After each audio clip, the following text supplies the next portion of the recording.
Of the story this morning, Joy Wang is at the alert desk with a rundown of Abrego Garcia's background. But let's start things off with reporter John Gonzalez, who's live outside federal court in Greenbelt, Maryland, where, John, there's going to be a hearing on this topic later today.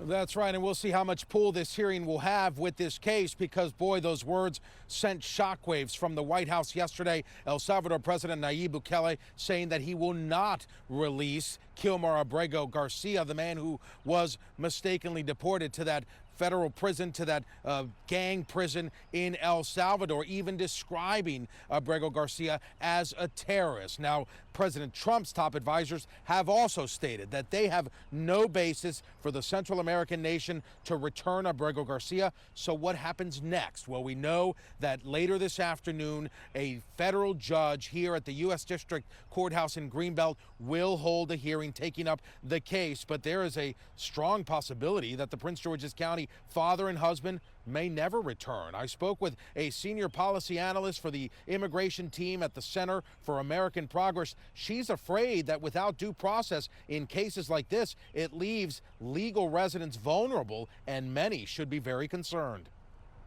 President Trump has done this with Putin, where he has swapped prisoners in exchange for others. So Trump has the power to make this call and ask for his return. There is no reason why these two presidents are saying that they can return him when we've seen it done before.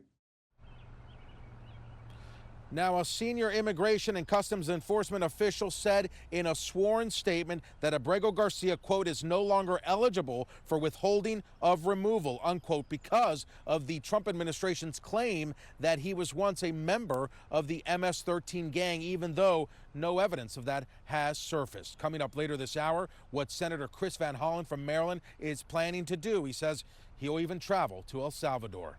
Reporting live, John Gonzalez, 7 News.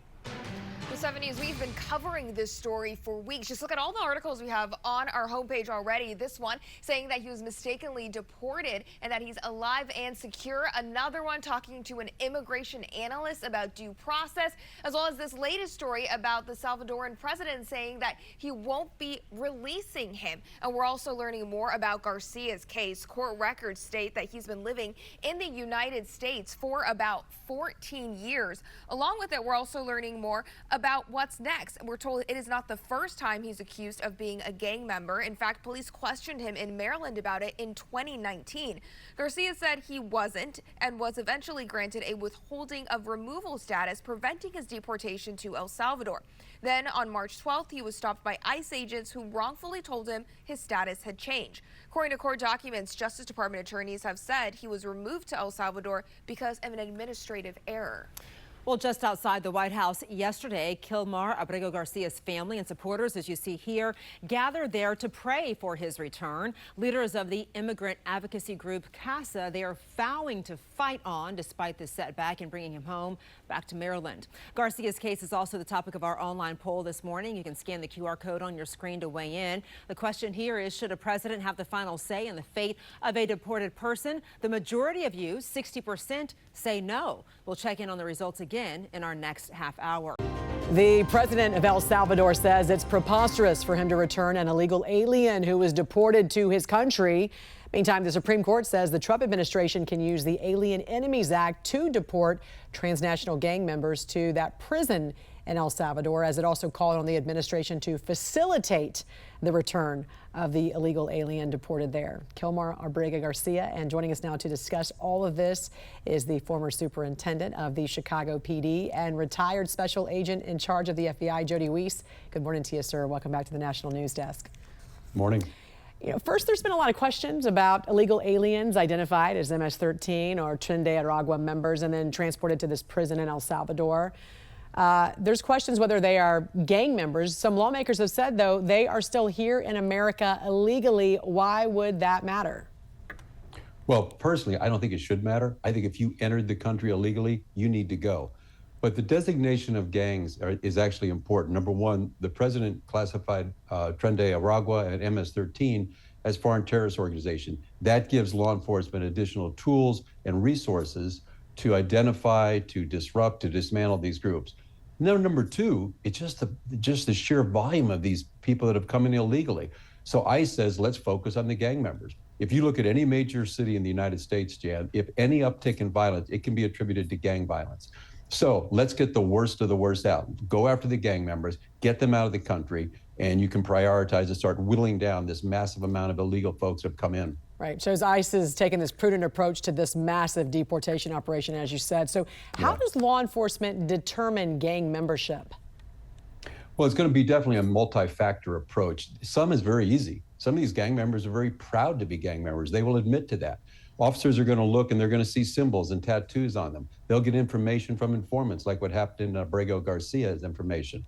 But what's really great is the technology that's out there right now. You think of all the information that can come into a police department: arrests, complaints, field interviews, electronic surveillance, physical surveillance, commercial data sets like LexisNexis, and let's not forget social media. So with all this information that comes in, how do you make use of that? Fortunately, there's technology out there that'll start sifting through this and look at like 4 key points: people, objects, locations, and events. And it can just show the relationships of individuals in gangs immediately. So determining an organization now is much easier than it was when I was doing these type of cases, but it really helps out. But it really can link and show the officers who are in the gang members and get them out of the country. So this is very high tech. Is there a gang database? Usually every organization will have one.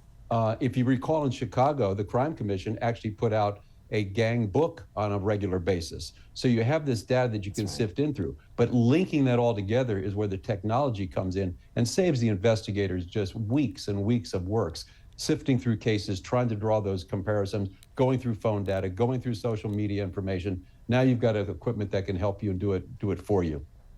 In the case of Kilmar Abrego Garcia, we know this DOJ lawyer who said his removal was a mistake has since been fired.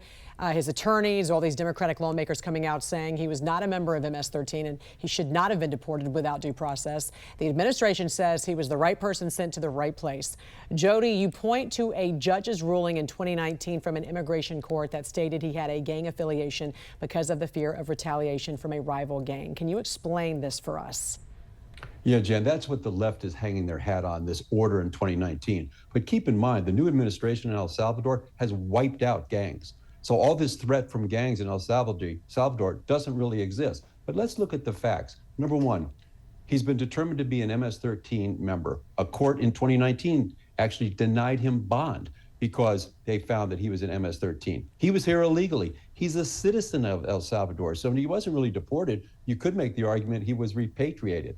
So you have all those facts come on. Then you consider MS-13 as a terrorist organization. It just makes no sense to bring back. And after the president of El Salvador said there is no way he is sending a terrorist, an El Salvadorian citizen, back to the United States, I personally think this case is over with. But we're going to have to watch it because they're still screaming that they should bring back a gang member, a member of a terrorist organization who was here illegally to the United States, which defies all logic to me. And also, why was this Barrios 18, this rival gang, why were they targeting him and his family? A lot of questions still in regards to this. And former superintendent of the Chicago PD and retired special agent in charge of the FBI, Jody WICS. We appreciate you coming on and giving us some insight into this. Thank you. Right. Thanks, Jan. Of course. President Trump says he wants to deport American citizens convicted of crimes. He says it will help the prison population in the United States and save the country money. But there are massive questions about whether it's even legal. We get more now from ABC's Perry Russum. In a live stream broadcast from inside the Oval Office, President Trump can be heard telling El Salvador's President Nayib Bukele he wants to send American citizens convicted of crimes to prison in El Salvador, as Trump calls them homegrowns. I said, homegrowns are next. The homegrowns. You got to build about 5 more places. Yeah, that's fair. All right? It's not big enough. Bukele has taken in hundreds of migrants deported from the U.S. accused of being gang members, sending them here to this mega prison called Secad in exchange for millions of dollars.